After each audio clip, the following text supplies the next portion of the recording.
So Darryn, do you want to explain what you do with your business and talk about the industry in general and your experience? Yeah, sure. So FRANdata is ratings research and reporting on the franchise sector.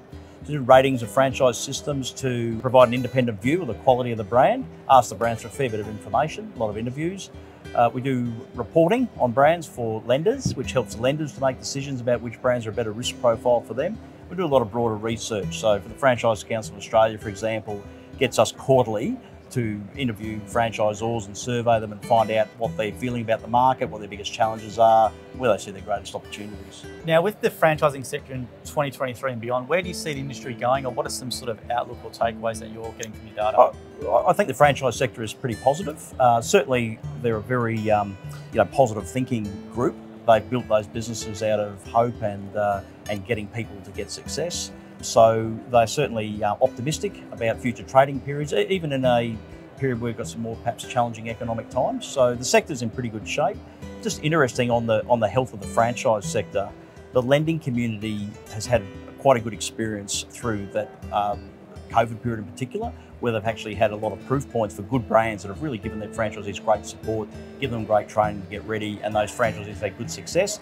And the lenders, their loan portfolios are probably stronger in their franchise groups than some of their other independent businesses. And what are some trends you're going to see? What are some trends that you're starting to see develop in 2023, maybe moving to the future with franchising? So in terms of franchising, I think people are responding to consumer demand, right? So basically where the consumers are asking for more, they're shaping and changing those businesses. They are investing more in technology and innovation to make it easier to deliver those things. There's a lot of things that are actually people still very concerned about wellness and very concerned about their leisure time. So things that give people more time for leisure, things that give them better quality of life, people that are protecting perhaps older generations, home care, we've seen quite a big increase in that. And and if someone wants to use your services, what do brands do? So a franchise brand wants to get rated independently and they come to you and say, do a survey, or how does it work? So if a franchise system wants to be rated, we ask them for a lot of information. We do a few interviews, we review it. It comes out of a defined marking key that gives an objective outcome. There's a fee for the franchisor for that, but it's the same fee regardless of what the outcome, so you don't pay per star or anything like that.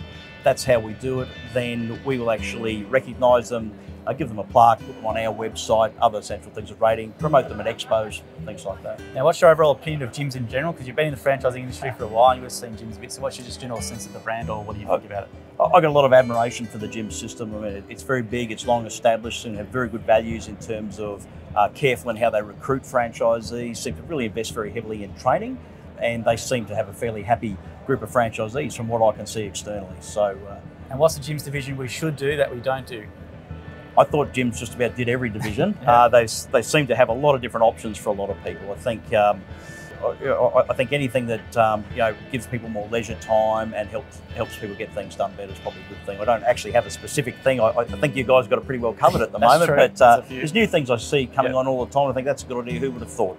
Yep. So I'm sure there's more opportunities. And if someone wants to learn more about you, Darryn, and what you do, what do they need to do? If you're after more information on frandata.com.au or my background, the frandata.com.au website will give you that. Absolutely. Thank you very much. All right. Thanks, Darryn. Thanks, Joel. Cheers.